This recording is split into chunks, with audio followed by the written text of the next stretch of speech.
Գյորջյան Կասկադ 60 ամիս փուլային վճարում բազմաթիվ առավելություններ։ Հաջորդ հարցը 24 News լրատվական ծառայություն Մերի Մանուկյան։ Շնորհակալություն։ Պարոն Մեսրոպյան, դուք ձեր բացման խոսքում անդրադարձաք եւ Հեցին եւ Վեոլիաջի փակbaşնետիրական ընկերությանը, նշելով, որ երկու ընկերություններն էլ ժամանակահատվածի հետ կապված 10 միլիոն դրամով տուգանվել են, նաեւ անդրադառնալով գործընկերոջս հարցին Վեոլիան լիցենզիայից զրկելու եւ հայրապետականացնելու, նշեցիք, որ նախ պետք է հասկանանք, թե դա կառավարման խնդիր է, թե ինչ ենք տվել եւ ինչ ենք ակնկալում։ Հիմա ինչպես է ստացվում, որ Վեոլիային ներում եք, բայց Հեցին չեք ներում, որովհետև դուք մեջ բերեցիք կառավարության Ֆրանսիայի հետ համաձայնագրերը, որ առաջիկային որոնք ստորագրվել են եւ կյանքի են կոչվելու, բայց այդ դեպքում ինչու այդ ամեն ինչը Հեցին չներվեց եւ Հեցին էլ ժամանակ չտրվեց եւ նաև կարող ենք հիշել, թե Հեցը ինչ վիճակում է գնել Սամվել Կարապետյանը, այսինքն Վեոլիա ջուրը եւ Սամվել Կարապետյանի կողմից գնված Հեցը, եթե դուք մատնանշում եք մարշված խողովակաշարերը, դե նույն իրավիճակում են եւ ոչ այս թեմային վերաբերելի մեկհատ, մենք ձեզ բարբերաբար տեսնում ենք վարչապետ Նիկոլ Փաշինյանի կողմից կամ Նիկոլ Փաշինյանի համար կազմակերպված պատարակներին եկեղեցու բարենորոգման վերաբերյալ, դուք եկեղեցում ինչն եք ուզում բարեփոխել, շնորհակալություն։ Ձեզ եմ շնորհակալ, ուրեմն առաջի հարցի հետ կապված, ես նորից եմ կրկնում, որևէ կարգավորվող ընկերության, որևէ բան չի ներվում, եւ ամեն ինչ արվում է օրենքի եւ գործող կանոնների շրջանակներում։ Ինքնանպատակ չէ Վեոլիա ջրին զրկել լիցենզիայից եւ ինքնանպատակ չէր Հայաստանի էլեկտրական ցանցեր փակ բաժնետիրական ընկերությանը զրկել լիցենզիայից, պաշտպան լիցենզիայից։ Շատ լավ ձեր հարցի մեջ հարց բարձրացրեցիք արկա վիճակը։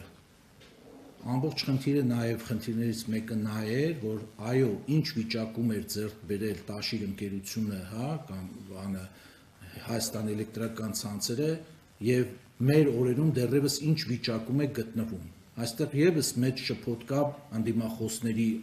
խոսույթում, որ փորձում են մանիպուլացնել։ Որևէ մեկը երբեք չի հայտարարել, որևէ պետական պաշտոնյա, առավել եւս ես կամ ոլորտը ներկայացուցիչ պատկան մարմիններից որևէ մեկը, որ Հեցում այս տարիների ընթացքում ներդրումներ չեն կատարվել։ Նման պնդում չկա, չեք կարող գտնել։ Այլ հարց է, որ այդ ներդրումները մինչև այսօր ուր պետք է հասած լինեին, ինչ մակարդակի պետք է հասած լինեին, ինչ էֆեկտիվություն պետք է ունենային։ Եվ ի տարբերություն Վեոլիայի, նորից եմ կրկնում, այդ ներդրումները Հեցի դեպքում սեփականատերը պետք է աներ։ Վեոլիայի դեպքում հիմնական ներդրումներ կատարման պարտավորությունը մայր պայմանագրով Հայաստանի Հանրապետության վրա է դրված եղել։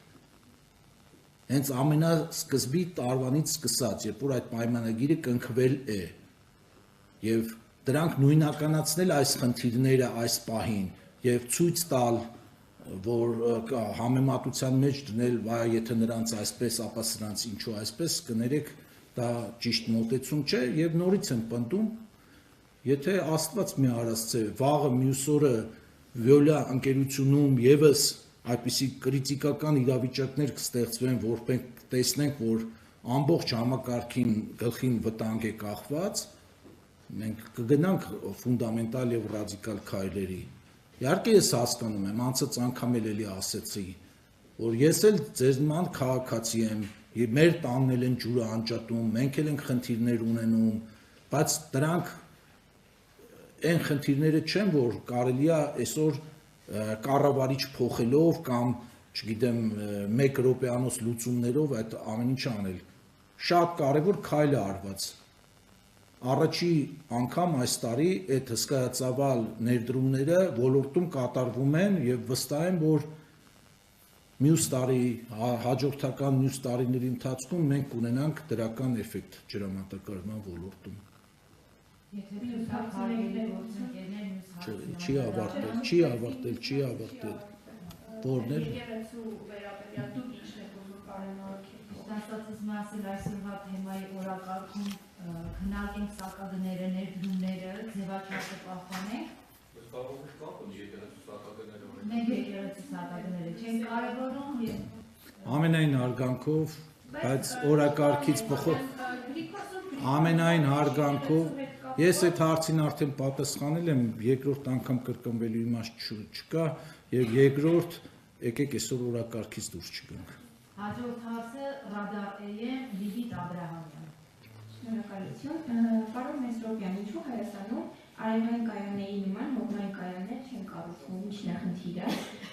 Հատկապես, որ հողմային կայանների գոյությունը նույն էներգահամակարգում կարող է բավական մեղմել արևային կայանների առաջացրած խնդիրները։